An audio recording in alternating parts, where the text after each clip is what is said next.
Hello, my name is Steve Gerhardt, and this is the Unagi Observer.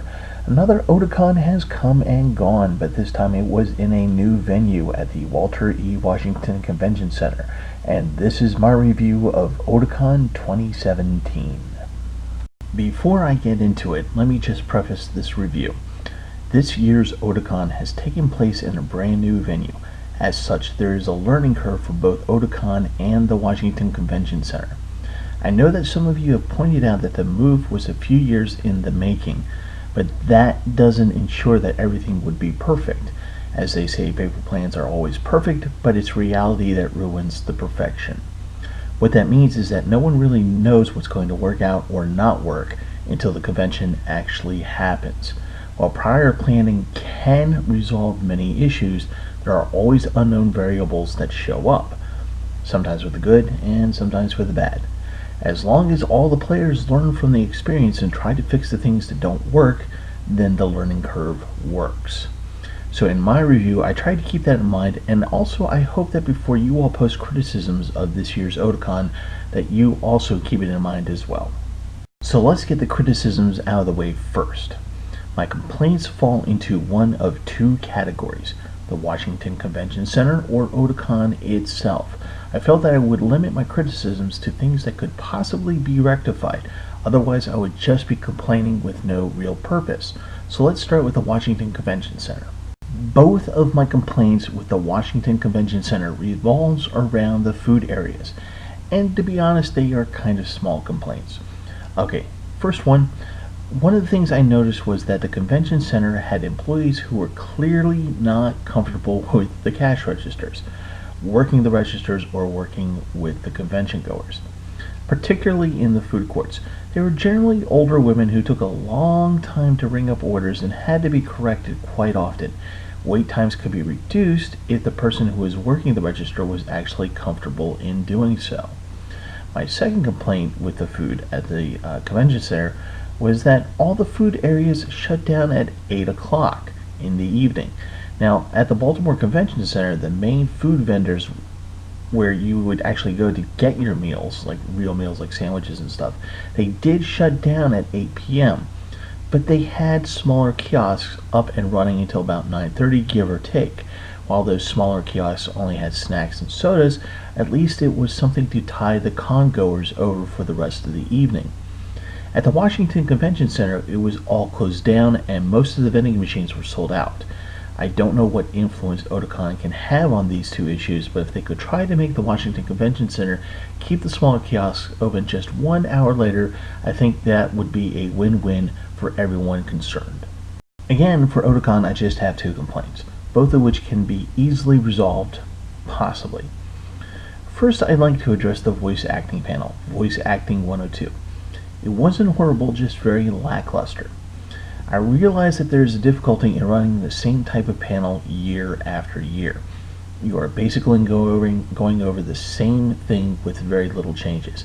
However, if the panelists seem to be doing the panel for the sake of just doing it and not really putting any energy into it, it does get dull, and after a couple years like that, people stop attending it.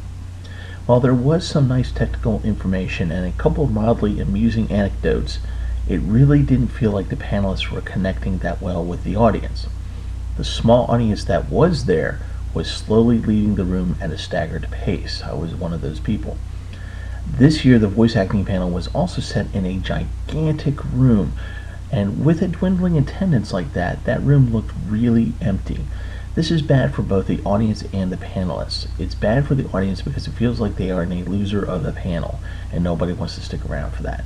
For the panelists, it's actually worse. They are performers, and no performer likes to address a tiny audience.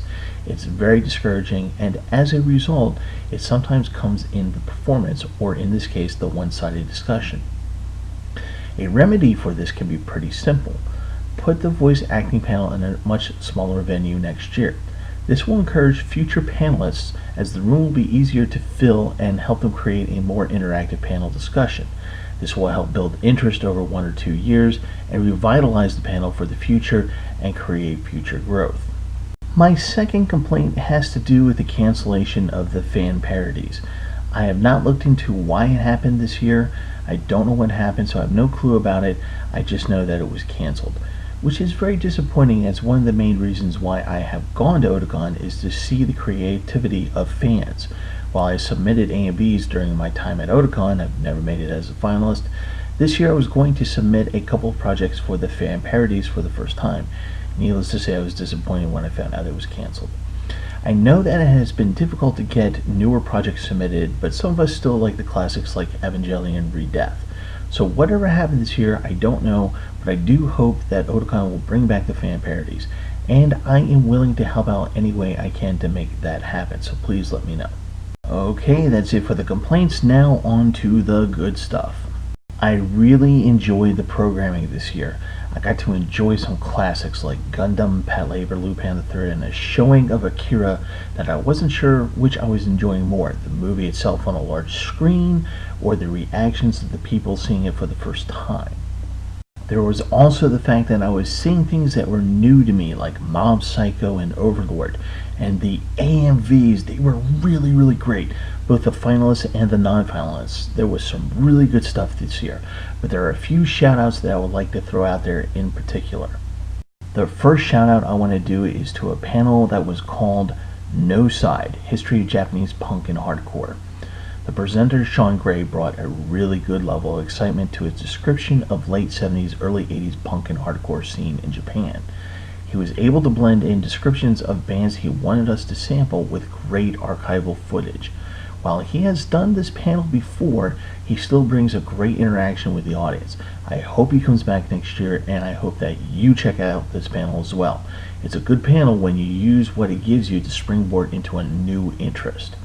Now, sometimes, for some people, it's the little or odd things that can make a convention incredibly fun. Now, for me, that little and odd thing was Heroes Lounge. Heroes Lounge is not something I have ever really thought of in the past. I knew it existed in different incarnations, but I never really paid any attention to it. Until this year, when I had some time to kill and I just happened to be right outside of Heroes Lounge. So I got my adult wristband right then and there and walked in and was surprised to see the most un-Asian thing at an anime convention, a swing band. Now, the room was nice and comfy, it was dimly lit, candles on the table, people getting drinks with martini glasses, and a nice sized dance floor with people smiling and laughing as they danced to swing tunes. The vibe in this room really elevated my already good mood even higher, and while I wasn't in there that long, I had a really great time.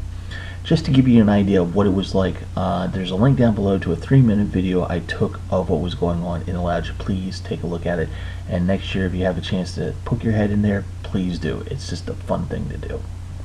For the last shout out, I want to commend this year's live action movie selections. I have been coming to Otakon since 2004, and it wasn't until I happened on the showing of Honey and Clover that I really started to take an interest in this part of Otakon. I've always been a movie geek, but when at Otakon, I was mostly focused on other stuff. Since then, since seeing Honey and Clover, I've made it a point to include live action movies as part of my to-do list for Otakon. Now, some years can be a hit, some years are a miss. This year was certainly a hit. I'm not going to go into too much about the specific movies that I watched this year. They were Tampopo and Cops vs. Thugs, as I will be reviewing them in a later video. But it was definitely a cinephile's pleasure this year. I could tell because the crowds at the two movies I watched were larger than they have been in the past. So kudos to the person who put together the programming. Alright, so that was my review of Otakon 2017. Actually, it's going to be part 1 because this review is going on longer than I expected, and I still haven't talked about the venue itself. So part 2 will come up sometime this week. Keep checking back, and the next video will be up on August 29th. Part of the review of the Washington Convention Center itself will include my thoughts on the line management at this year's Otakon. I'm not sure if my opinion is a minority opinion at this point, but I have to say that I felt that this was the easiest and smoothest line management that I have seen happen at Otakon in a long time. And I wanted to have time to explain why I felt that way. So check back in a couple days for part 2, where I talk about the venue and line management in particular. Alright, that's it for this part of the review. My name is Steve Gearhart. This is the Unagi Observer, and as always, thank you so much for watching, and I'll see you guys next time.